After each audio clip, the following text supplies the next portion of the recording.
Hi everyone, today we're going to study bar charts, double bar charts, and pictograph. Let's begin with bar charts. Bar charts, or sometimes called bar graphs or bar diagrams, are used to represent categorical data. Bar graphs consist of bars that are separated from each other.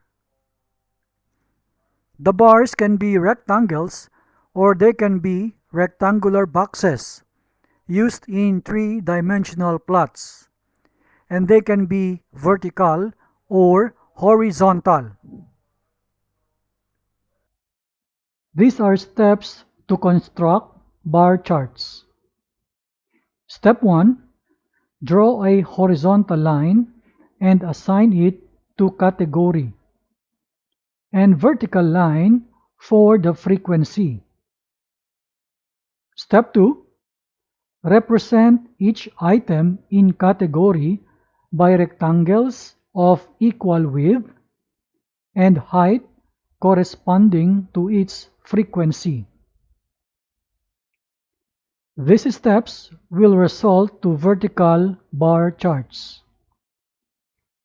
Interchanging categories and frequencies in step 1 would give a horizontal bar charts.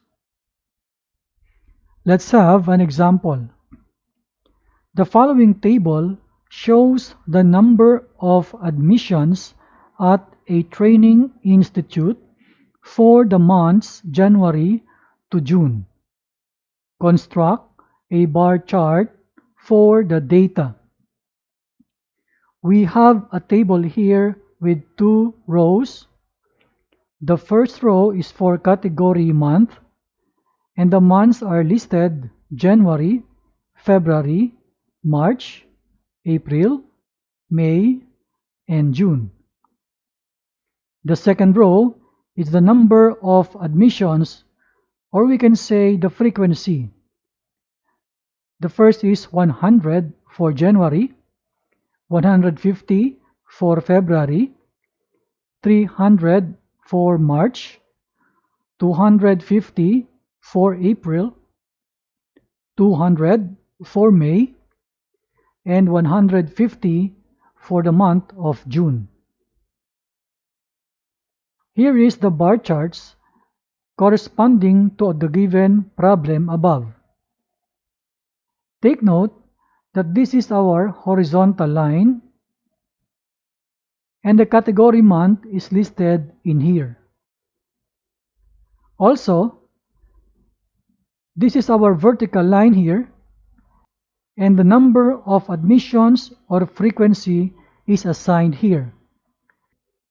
The vertical line is numbered on some intervals from 0, 100, 200, and 300. We stop on the 300 because the highest frequency here is 300 only. Please observe that our rectangles here are of equal width, and they represent each month with the corresponding number of admissions.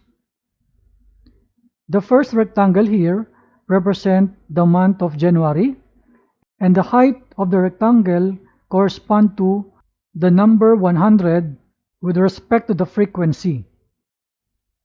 The second rectangle is for February, and the frequency is 150. So the level here is between 100 and 200. The third rectangle is for the month of March, and this is the highest numbered frequency. The fourth rectangle is for the month of April, and the frequency is 250. You can see here that the level of the rectangle is between 200 and 300. The next rectangle is for the month of May with the frequency 200, and the height of the rectangle is on the level of the 200 frequency. The last rectangle is for the month of June, with the frequency 150. We can see also that the level or the height of the rectangle is in between 100 and 200. So we are done with our bar charts for our example, and this is our final answer. Let us now discuss double bar charts. A double bar chart shows two sets of data simultaneously. It is useful for the comparison of the data. This is one example. This vertical line shows the marks obtained by a student. This horizontal line represents the subjects of the student. Here we have pair of double charts. The first bar chart corresponds to the academic year 2005 up to 2006. This bar chart in violet represents the year 2006 to 2007. So this is the comparison of the marks of the student for the particular subjects for these two particular years. Let us answer the following questions. Number 1, in which subject has the performance improved the most? In the subject math, the first year got 30 marks for the student, while on the coming year it increases to 60 marks. So there is a big increase of performance for the subject math. Some courses have increased also, but not this much. So for our answer number 1, it is maths. Question number 2, in which subject has the performance deteriorated? Look at our English subject. In the first year, the mark is 50. In the second year, it decreases into maybe 45. So there is a deterioration of the marks for the subject English, while others are not decreasing. So for number 2, the answer is English. Question 3, in which subject is the performance at par? Look at our subject Hindi. In the first year, the mark is 60, while in the second year, the student got similar mark. So for number 3, the answer is Hindi.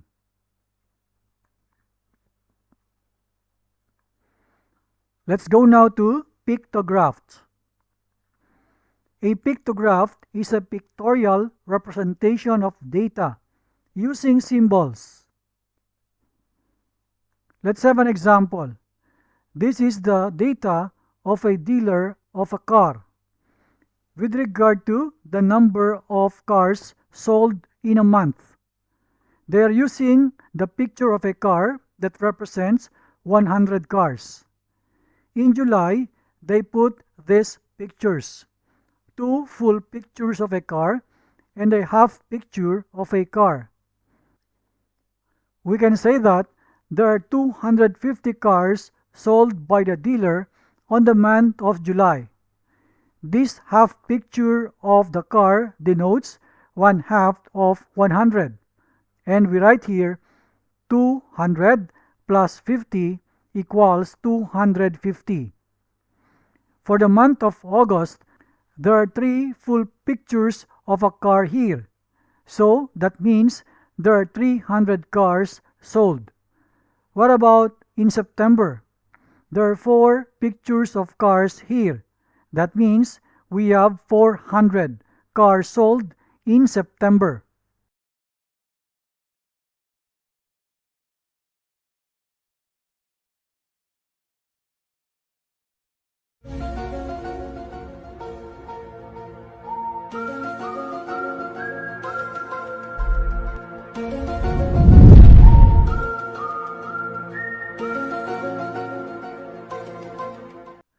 Today we're going to study Introduction to Frequency Distribution. Usually, data available to us is in an unorganized form called raw data. To draw meaningful inferences, we need to organize the data systematically. For example, a group of students was asked for their favorite subject. The results were as listed below. These are the results. The question now is, which is the most liked subject and the one least liked? To answer the question, we need to put this raw data into an organized form. Here comes the frequency distribution. The data a while ago we can put like this. We have 3 columns. In the first column, we write all the subjects. In the second column, these are the tally marks. In this column, we put a tick every time a particular student gave a response to like that particular subject, while in the third column is the frequency. In this column, we count the number of tallies before each subject. So we write here 7 because there are 7 tallies here. That corresponds to 7 students who liked art subject. 5 students liked mathematics. 6 students liked science. And 4 students liked English. To answer the question, we based our answers from the frequency, and we conclude that the subject art is the most liked with 7 frequencies, and the subject English has 4 frequencies, is the least liked by the students.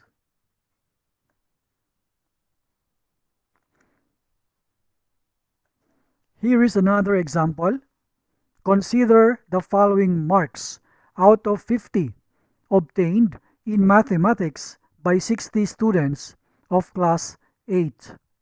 Here are the raw data. For convenience, we make groups of observations, say from 0 to 10 or 10 to 20 and so on, and obtain a frequency distribution of the number of observations falling in each group. Our data a while ago we can represent in this type of table. We have the first column where we write all the groups from 0 to 10, 10 to 20, 20 to 30, 30 to 40, 40 to 50, 50 to 60. The second column is for the tally marks, and the third column is for the frequency. Data presented in this manner is said to be grouped, and the distribution obtained is called grouped frequency distribution. Each of the groups 0 to 10, 10 to 20, 20 to 30, and so on, is called a class interval, or briefly, a class. Observe that 10 occurs in both the classes, that is from 0 to 10, as well as from 10 to 20. Similarly, the datum 20 occurs in classes from 10 to 20 and 20 to 30. We adopt the convention that the common value will belong to the higher class. Thus, for example, number 10, this must belongs to the class interval from 10 to 20 and not to 0 to 10. In the class intervals 10 to 20, the number 10 is called the lower class limit and 20 is called the upper class limit. Similarly, in the class interval 20 to 30, 20 is the lower class limit and 30 is the upper class limit. Observe that the difference between the upper class limit and lower class limit for each of the class intervals, say 0 to 10, 10 to 20, 20 to 30, etc., is equal. Which is 10 in this case? This difference between the upper class limit and lower class limit is called the width or size of the class interval.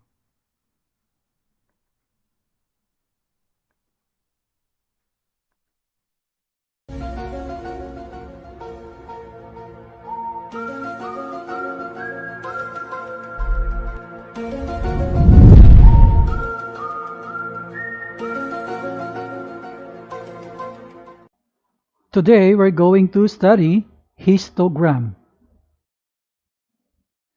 A histogram consists of contiguous or adjoining boxes. It has both a horizontal axis and a vertical axis. The horizontal axis is labeled with what the data represents. The vertical axis is labeled either frequency or relative frequency or percent frequency or probability. The histogram can give you the shape of the data, the center, and the spread of the grouped frequency distribution. Example 1. Draw the histogram for mathematics marks of 60 students. This is our table. Let us draw the vertical and horizontal axis. The vertical axis is for the frequency. We write the numbers and we made sure that the highest frequency is defined in our numbering. For horizontal axis, this is about the marks. We will consider the class intervals.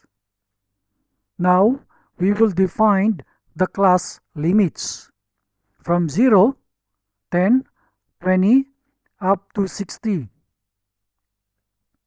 Now, let us start drawing the histogram, starting with the first class interval. Let us write the box for this first interval. From 0 to 10, the frequency is 2. This is the box. Second class interval. From 10 to 20, the frequency is 10. This is our box.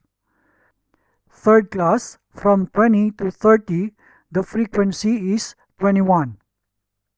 Here it is. Next class, from 30 to 40, frequency is 19. Here we go. Next class, from 40 to 50, frequency is 7. This is our box. Last class, from 50 to 60, 1 frequency. This is our corresponding box. Now, our histogram is complete. Example 2. Given the histogram, answer the questions. There are 2 questions here. But before we answer, let us analyze the histogram here. This is about the ages of 25 teachers of a school. In our vertical line, this is the frequency of teachers.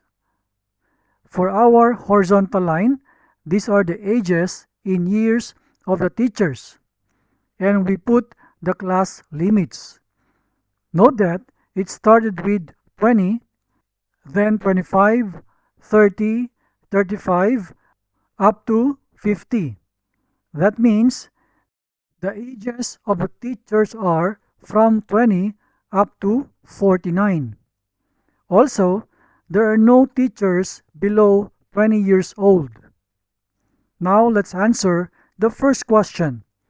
How many teachers are of age 45 years or more, but less than 50 years? This question corresponds to the last box, from 45 to 50, and the frequency is 5. So the answer here is 5. Second question. How many teachers are of age less than 35 years? In our horizontal line, the number 35 is here. There are 3 boxes less than 35 years. So we add all the frequencies, 6 plus 5 plus 4, and the total is 15. There are 15 teachers who are less than 35 years old.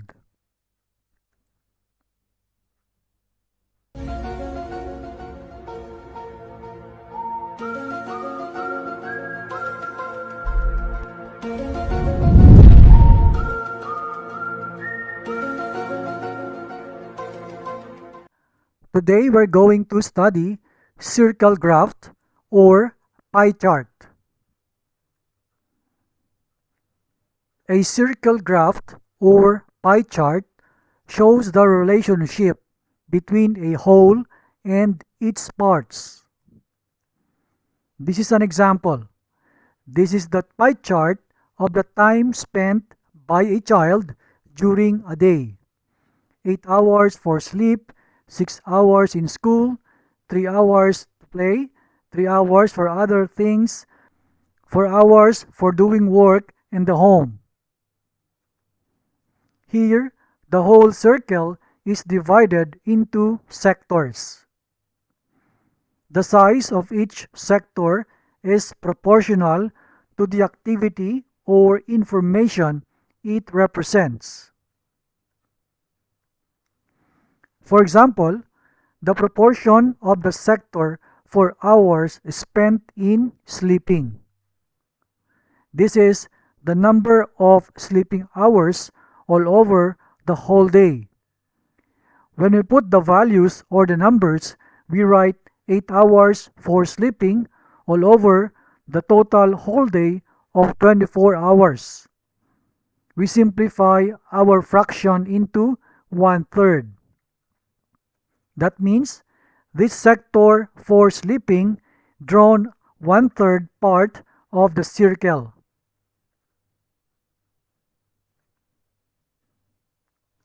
Similarly, the proportion of the sector for hours spent in school. So we write the number of hours in school all over the whole day. Putting the values, we have 6 hours all over 24 hours. We simplify the fraction as 1/4. So that means this sector for hours spent in school drawn 1/4 part of the circle. Size of other sectors can be found on the same way. Note that if we sum up all fractions corresponding to the sectors, that is equal to 1.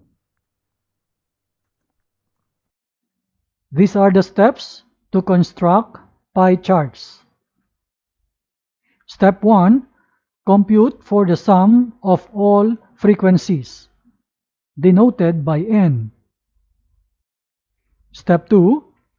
Find the percentage of each frequency, denoted by F, category by the formula percentage equals F over N times 100%. Step 3. Find the angle corresponding to each frequency category, by the formula angle equals F over N times 360 degrees. Step 4. Draw the pie chart corresponding to angle and percentage of each item of the category. Let us see one example here.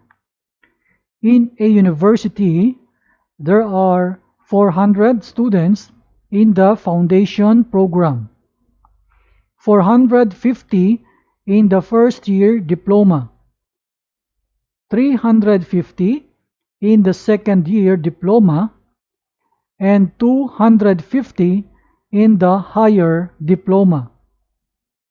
Construct a pie chart for the data. It is advisable that we put the data in a table. I have here a table with 4 columns. The first column is reserved for the level, and the levels are foundation, first year diploma, second year diploma, and higher diploma. The next column is for the frequency.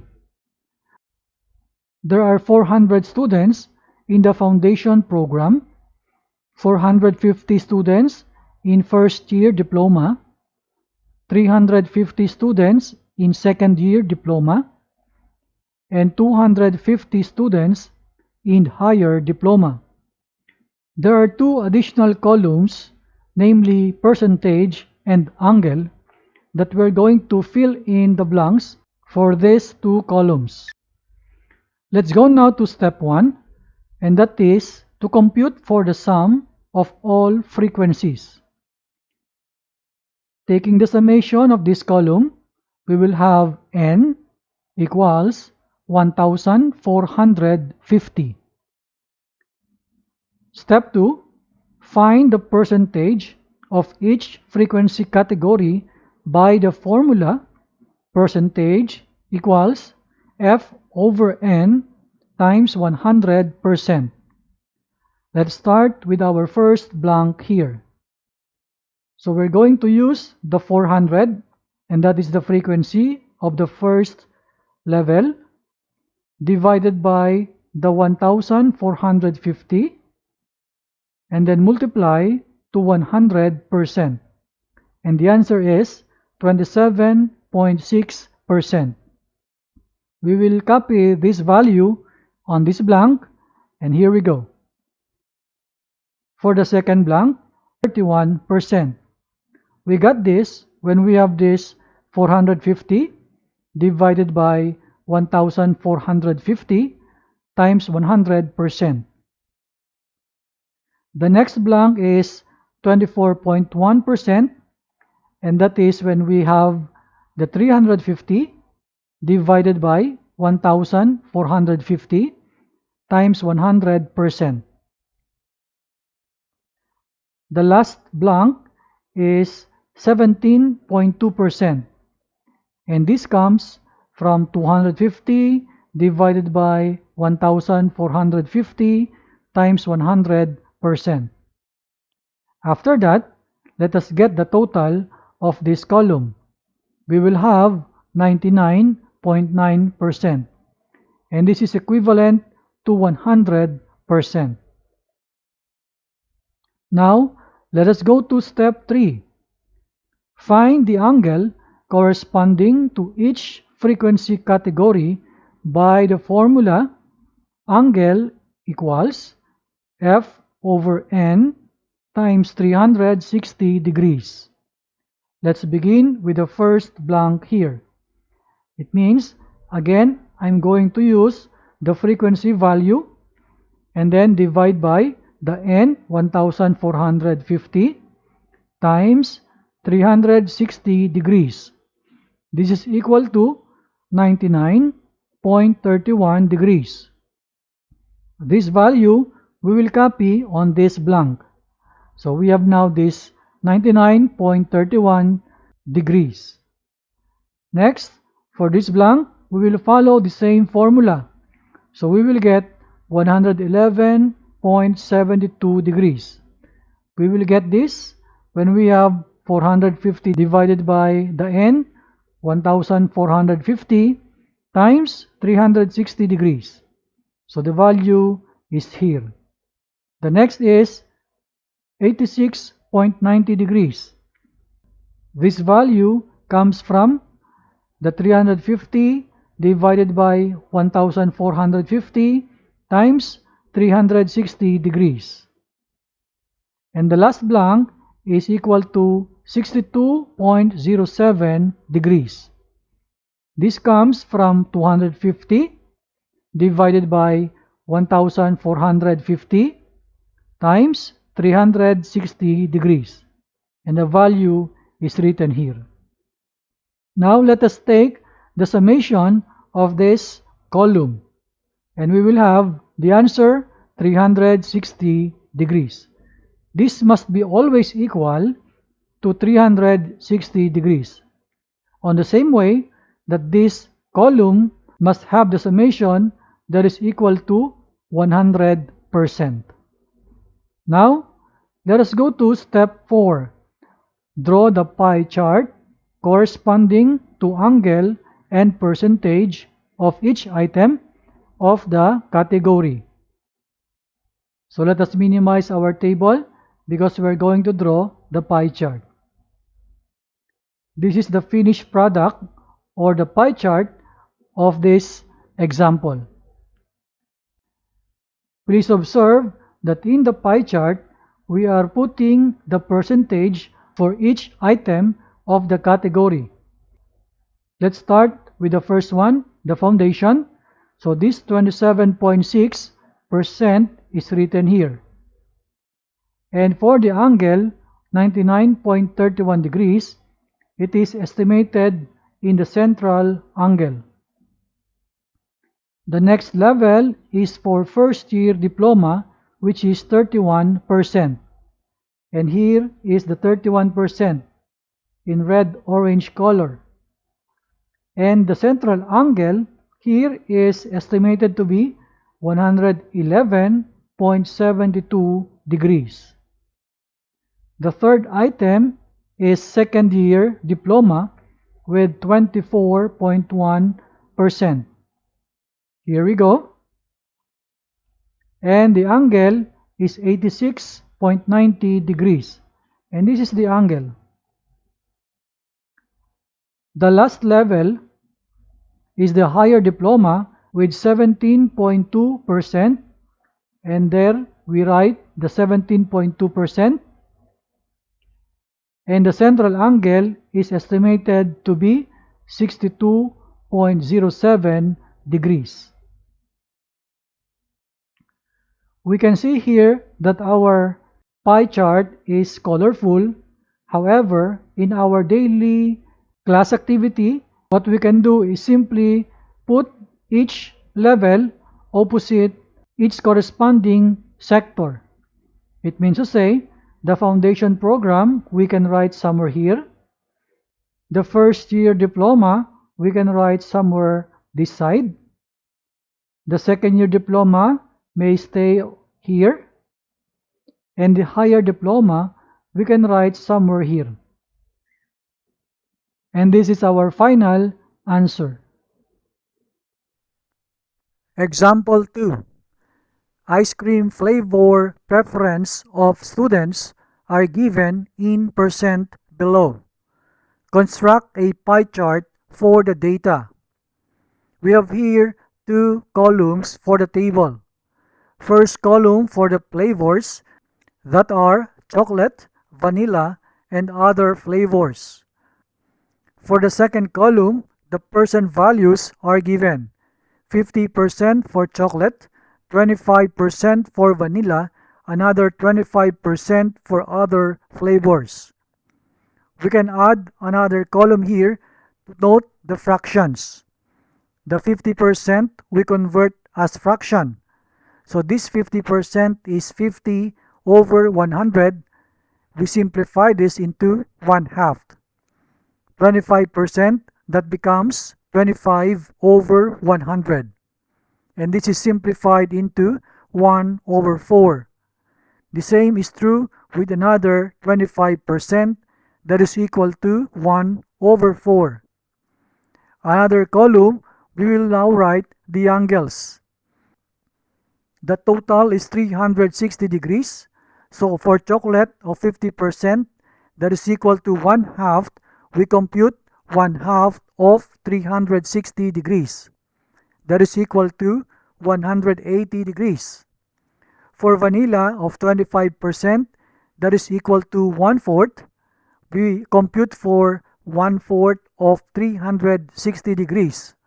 So that is 360 degrees divided by 4, we will get 90 degrees. Same value will come for 25. That will be 1/4 of 360 degrees, and that is 90 degrees. Now let us draw the pie chart. Let us draw a circle with this center. We are going to use protractor. We will identify 180 degrees, 90 degrees, another 90 degrees out of this total of 360 degrees. So here we go. Chocolate, 180 degrees is this sector. 90 degrees for vanilla and another 90 degrees for other flavors.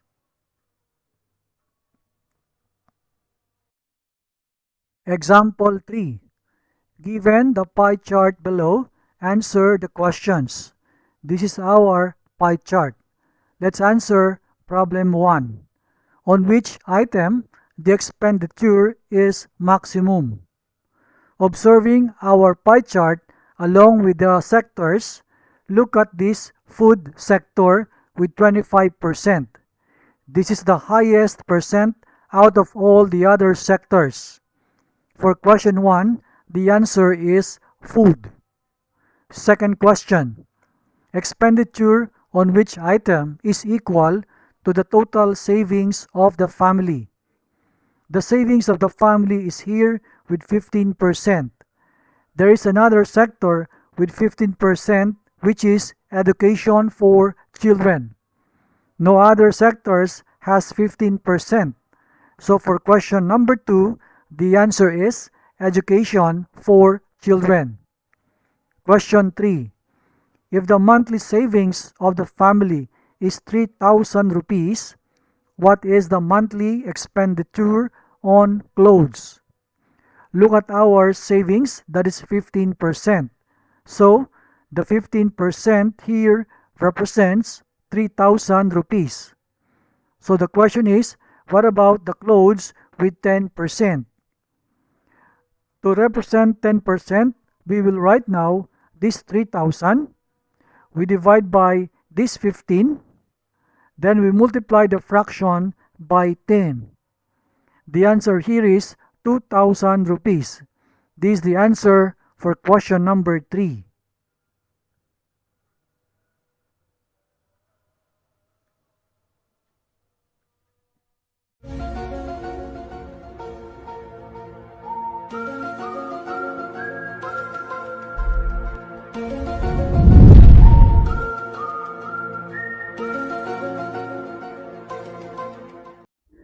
In this video, we are going to study basic concepts of probability. Let us define probability.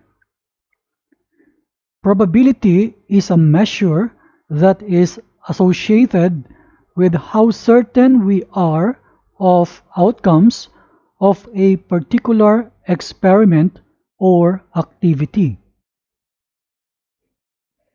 An experiment is a planned operation carried out under controlled conditions. Random experiment is an act whose outcome cannot be predicted with certainty. For example, tossing of a coin is a random experiment. Though we know that the outcome of the experiment will result either head up or tail up, we cannot certain what it will be.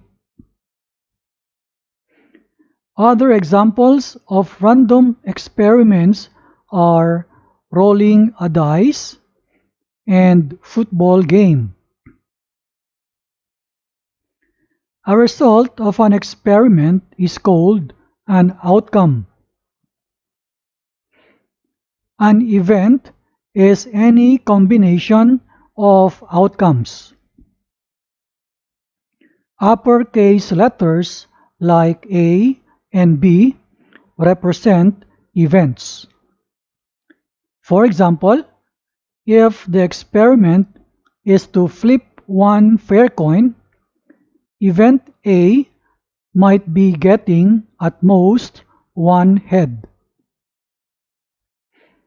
The probability of an event A is written P of A. Another example, in the random experiment of rolling a die, coming of one is an event. Coming of two is the other event. And coming of even number is another event. The first two events are called simple events because they correspond to only single outcome. Coming of an even number is called a compound event because it corresponds to more than one outcome of the experiment, namely 2, 4, and 6. The sample space of an experiment is the set of all possible outcomes and is denoted by S. Examples: number 1. In tossing a fair coin, the sample space is S equals H and T, where H equals head and T equals tail are the outcomes. Example 2. In tossing two fair coins, the sample space is S equals HH, HT, TH, and TT. Example 3. In rolling a die, the sample space is S equals 1, 2, 3, 4, 5, and 6. In throwing two dice, the sample space is given here. The sample space starts with 1, 1 and ends up into 6, 6. Example 5. In a pack of cards, there are 4 suits, which are hearts, clubs, diamonds, and spades, and 13 cards for each suit, that is, from ace through king. There are 52 outcomes in the sample space. Each element of sample space is called sample point. Example: in rolling a die, sample space S equals 1, 2, 3, 4, 5, and 6. Number 4, that is the number 4, is a sample point. The probability of happening of an event E is defined as the ratio of the number of outcomes favorable to the event E to the total number of outcomes. In symbol, this is P of E equals the fraction whose numerator is number of favorable outcomes over the denominator total number of outcomes, or we say sample space. In symbol, this is equal to the number of outcomes for E over the number of the sample space. Let us have example 1. A die is rolled once. Write the sample space and find the probability of letter A. Number 3 is shown up. Letter B, getting an odd number. Letter C, getting a number greater than 4. Letter D, getting prime number. We have a picture of a die on top of our screen.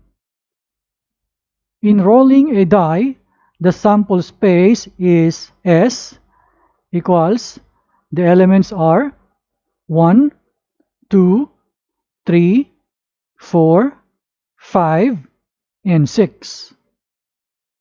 And then, let us write our formula. The probability of event E equals the number of favorable outcomes all over the total number of outcomes. Let's begin with problem A, that the number 3 is shown up, and we write P of 3. In our sample space, we can see that there is only one element of 3. So we write here 1 all over the total number of outcomes is 6. So the answer here is 1 over 6. And this answer we will write opposite problem A. Let us go now to problem B. The probability of getting an odd number. So we write P of odd. In our sample space, we can see that there are 3 odd numbers, namely 1, 3, and 5. So we write here 3 in the numerator over 6 as the total number of outcomes. And this 3 over 6 can be simplified into 1/2.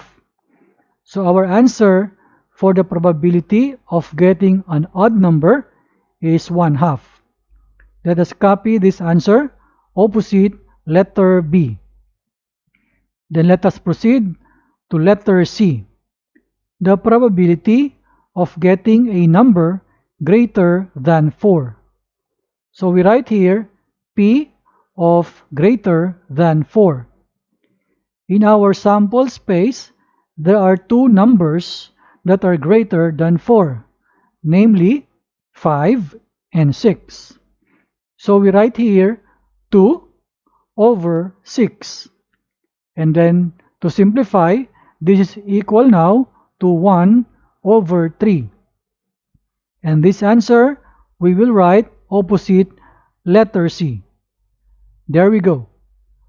Then let us proceed with problem D.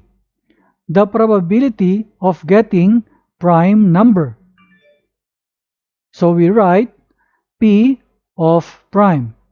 In our sample space, there are 3 prime numbers, namely 2, 3, and 5.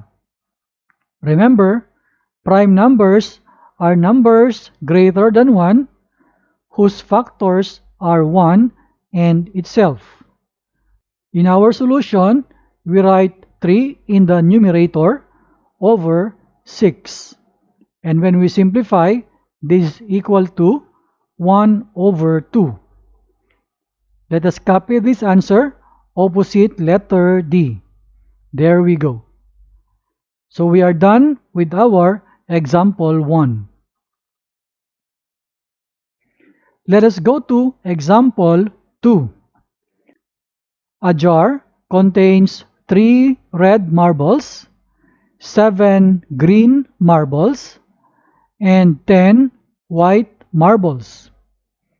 If a marble is drawn from the jar at random, what is the probability that this marble is letter A, white, letter B, red, letter C, blue? Step 1, let us compute for the sample space. So we add 3 for the red marbles plus 7 for the green marbles plus 10 for the white marbles. And this is equal to 20. And then let us write our formula, and it is now written here. Let us begin with our first problem to get the probability of white. And this is equal to, in the numerator, we write 10 because there are 10 white marbles over the total number of outcomes, which is 20. So this is 10 over 20. And the simplest form is 1 over 2. This is our answer. Let us copy this opposite problem A. Let us proceed with problem B. To get the probability of getting a red marble, so we write P of red. This is equal to 3 because there are 3 red marbles all over the total number of outcomes, which is 20. And this 3 over 20 is already in simplest form. So we will just copy this opposite letter B. Let us proceed now with problem C. What is the probability of getting a blue marble? Getting a blue, this is P of blue, equals 0 because there is no blue marble in the jar as given in the problem. So this is 0 over 20 and simplified into 0. It means it is impossible to get the blue marble inside the jar. So we are done with our example 2, and this is our final answer. Let's proceed with example 3. In a deck of cards, find the probability of getting a letter A, queen, letter B, diamond card, letter C, black card. In our sample space, there are 52 cards in a deck of cards. Our formula is given, and let us proceed now with our problem A. To get the probability of getting a queen. In a deck of cards, there are 4 queens. So we write here 4 over the total number of outcomes, which is 52. So this is 4 over 52. Then to simplify, this is equal now to 1 over 13. This answer we will write opposite letter A. Then let us proceed with problem B. Finding the probability of getting a diamond card. So we write P of diamond card, and this is equal to, in the numerator, we write 13 because there are 13 diamond cards in the deck of cards. So this is 13 over 52. And when we simplify, this is equal now to 1 over 4. This answer we will write opposite letter B. And then let us now proceed with letter C. Finding the probability of getting a black card. So we write P of black card. This is equal to 26. When we say black card, it means the group of clubs and the group of spades combined. So that is 13 plus 13. So in the numerator, we write 26 all over the total number of outcomes, which is 52. And then let us simplify this, reduce to lowest term, and this is equal to 1 over 2. And this answer, we will copy opposite letter C. We are done with our example 3, and this is our final answer. I hope you learned something from this video. See you again next time.